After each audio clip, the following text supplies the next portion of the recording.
Hello good morning बच्चों। हम accounting principle के हॉट क्वेश्चंस कर रहे हैं। तो कल हमने 14 क्वेश्चंस किए थे, उसके बाद आगे डिस्कस करते हैं 15 नंबर क्वेश्चन। इसमें है do you think that the convention of conservatism. तो कन्वेंशन ऑफ कंजर्वेटिज्म आपको पता होगा क्या होती है, कि जिसमें ऑल एंटिसिपेटेड लॉसेस को हम रिकॉर्ड करते हैं। Result in creation is secret reserve. Secret reserve का मतलब होता है कुछ छिपे हुए रिजर्व तैयार हो जाना। ये जब आप आगे एक 16 का लेसन है वो पढ़ेंगे तब पता चलेगा क्या होते हैं।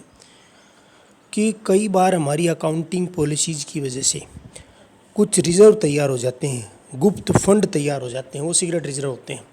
तो इसमें यही क्वेश्चन है, क्या कन्वेंशन ऑफ कंजर्वेटिज्म की वजह से सीक्रेट रिजर्व तैयार होते हैं? तो इसका आंसर आएगा यस, तैयार हो जाते हैं।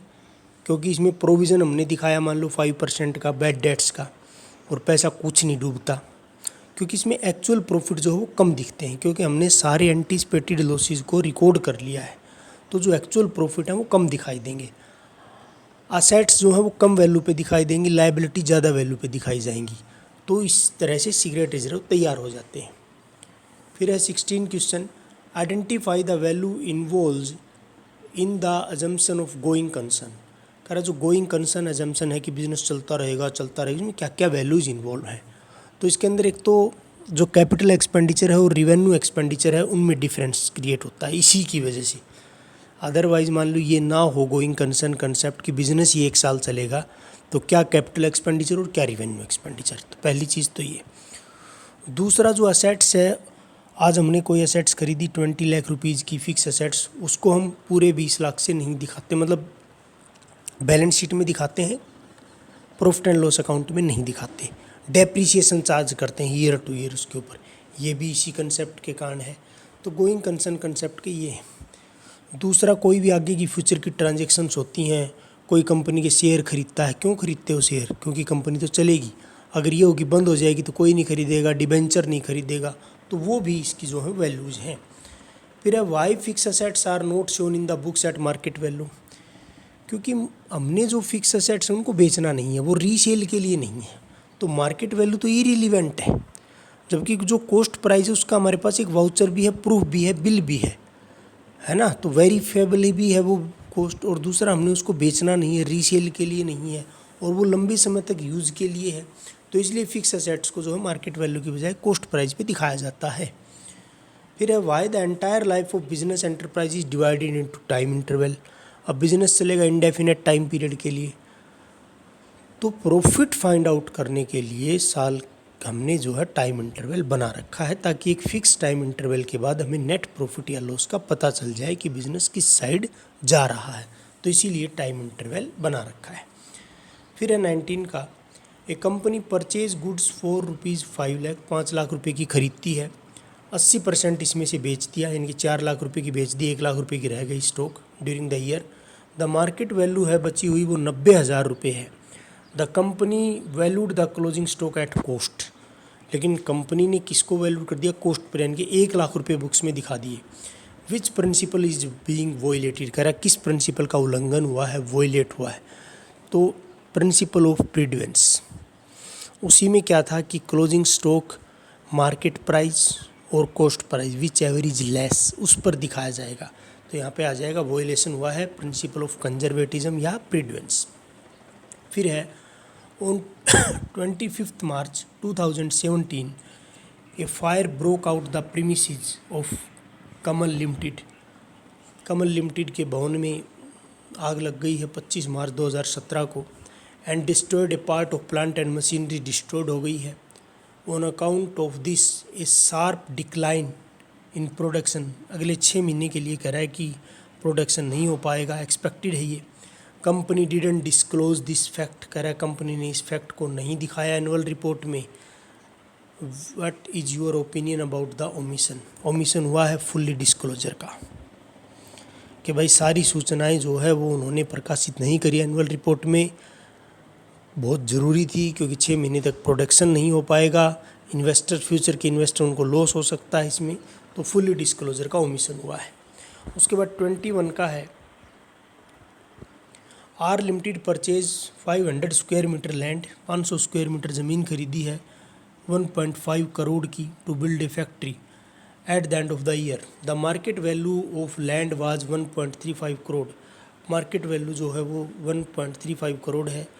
Are limited treated rupee 15 lakh as a loss recorded at the land of rupee 1.35 crore. It is correct? No, this is not a correct statement, क्योंकि हम जो है हिस्टोरिकल कॉस्ट कंसेप्ट है, फिक्स असेट्स को हम कॉस्ट पर ही दिखाएंगे, market value irrelevant होती है, तो हमें इसको 1.5 करोड़ का दिखाना था, तो ये करेक्ट नहीं है। उसके बाद 25 का है, Raja limited purchase securities rupees 550 lakh at the end of the year. The market value of such securities was rupees 40 lakh. While preparing the financial statement, the company values the security at rupee 50 lakh. It is this correct statement? तो हम 50 लाख पे दिखाएंगे, cost price पे investment को दिखाया जाता है, market value irrelevant से इसमें भी। उसके बाद एक आगे है, a company has been charge depreciation 10% on original cost method से, यानी कि जैसे मान लो 10 लाख की मशीन है तो 1 लाख 1 लाख 1 लाख इस तरह से डेप्रिसिएशन लग रहा है। उसके बाद कह रहा है ये चेंज करना चाहती है ओरिजिनल कॉस्ट से डिमिनिशिंग बैलेंस पे, घटती वैल्यू पे लगाना चाहती है, तो can it do so? Yes, it can do so. ये कर सकती है, मेथड को चेंज किया जा सकता है, ऐसा कोई फिक्स रूल नहीं है कि आप मेथड चेंज ही नहीं कर सकते, आप चेंज कर सकते हैं, लेकिन इसका नोट्स के रूप में इसका रीज़न आप बताएंगे, जेन्युइन रीज़न कि इस रीज़न से हमने इस मैनेजमेंट पॉलिसी की वजह से या इस गवर्नमेंट पॉलिसी की वजह से, इस लीगल पॉलिसी की वजह से हमने मेथड को चेंज कर दिया है, तो आप चेंज कर सकते हैं। 24 का है, Mohan the owner of A business receive an order for supply of goods worth rupees 2 lakh. Mohan को एक ऑर्डर मिला है 2 लाख रुपये की सेल का और 25,000 रुपये कह रहा है उसको एडवांस भी मिला है, तो कह रहा है कि इसको सेल्स मान लेना चाहिए, रिकॉर्ड कर देना चाहिए। तो हम लिखेंगे कि भाई नहीं भाई, इसको एक्चुअल सेल्स नहीं है, एक्चुअल में ये चीज़ नहीं हुई है अभी तक, तो इसको रिकॉर्ड मोहन सेल्स रिकॉर्ड नहीं कर सकता है, क्योंकि रिवेन्यू जनरेट अभी नहीं हुआ है। उसके बाद है, land and building are shown rupee 10 lakh in balance sheet. 10 lakh रुपये से बैलेंस शीट में दिखा रखी है युवराज ने।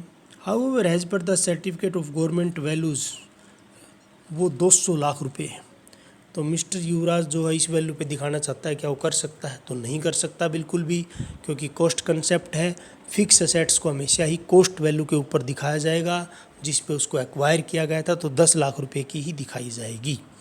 उसके बाद है, श्याम ने जो है एक बिल्डिंग परचेज करी 20 लाख की, 5 साल के बाद कह रहा है कि डेप्रीसिएशन 3 लाख रुपये इस पर लग चुका है, तो आज इसके हिसाब से 17 लाख की बच गई। However due to boom, property market में बूम के कारण आज मार्केट वैल्यू इसकी 28 लाख है, तो क्या कह रहा है कि बुक्स में उसको 28 लाख से दिखा दे, क्या वो ठीक है? तो इसमें भी आंसर देंगे नहीं भाई, उसको बुक्स में इसको 17 लाख से ही दिखाना पड़ेगा, क्योंकि कॉस्ट प्राइस लेस डेप्रिसिएशन पे हम इसको दिखाते हैं, यही रूल है। उसके बाद है मेटेरियलिटी कन्वेंशन। मेटेरियलिटी मतलब होता है कि आप सही सही सूचनाएं अकाउंट्स की दें। इन एक्सेप्शन है ये फुल डिस्क्लोजर का, आप एग्री हैं? तो हम बिल्कुल एग्री हैं। पहले समझे फुल डिस्क्लोजर। फुल डिस्क्लोजर कहता है कि सारी सूचनाएं आप रिपोर्ट में देंगे, अकाउंटिंग इन्फॉर्मेशन पूरी की पूरी, और मेटेरियलिटी कहता है कि इम्पोर्टेंट सूचनाएं ही देंगे, तो दोनों उल्टी चीज़ें ही कह सकते हैं। तो give reason in your support. अब कोई बिज़नेस के लिए कोई सूचना बहुत इंपॉर्टेंट होती है, किसी के लिए, बड़े बिज़नेस के लिए कोई छोटी सूचना नहीं होती है, तो यूज़र के हिसाब से देखना पड़ेगा। तो मेटेरियलिटी में ये करते हैं कि हम जैसे स्टेशनरी परचेज करी, वो चाहे 2 साल चले, हम उसको असेट्स नहीं मानते, हम उसको एक एक्सपेंस के रूप में ही मानते हैं, तो ये इसका एक्सेप्शन हो गया है। उसके बाद 28 का है, describe the relevant accounting concept. करा कौन सा कंसेप्ट है, नाम बताएं उसका, इंफॉर्मेशन को पढ़ के। पहला इसमें, the cost of stationery is accounted as an expense. अभी आया था ये कि स्टेशनरी की कॉस्ट को एक्सपेंस माना जाता है, एसेट्स नहीं। क्यों? तो मेटेरियलिटी का कन्वेंशन है, किसका? मेटेरियलिटी का, उसके अकॉर्डिंग। तो इनको लिख लें। Thank you, have a nice day.